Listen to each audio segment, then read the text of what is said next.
Welcome to Man Does Tech, where I solve the problems you didn't even know you had. You will jump straight into action. Sign in and pick a portfolio template that matches your goals. Once selected, replace placeholder content with your best image and a short headline. Make sure images are optimized for web so load time stays low. Next, add a project section and create one entry for each key project: title, short description, and a link. Before moving on, preview on mobile. Adjust spacing and font sizes so your layout reads clearly on small screens. Now you flesh out structure. You will add an About section with a concise bio and one or two skills listed.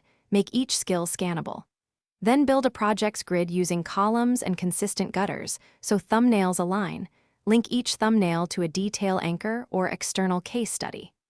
Once done, add a contact block with an email link and a simple form. Set form notifications so submissions reach your inbox. Make sure interactive elements have clear labels for accessibility and clarity.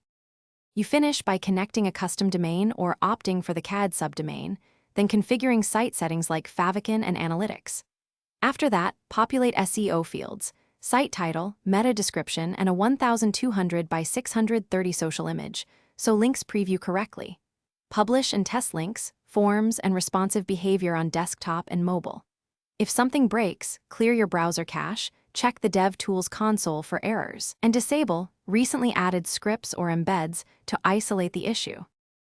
Thanks for watching. If you found this helpful, don't forget to like and subscribe.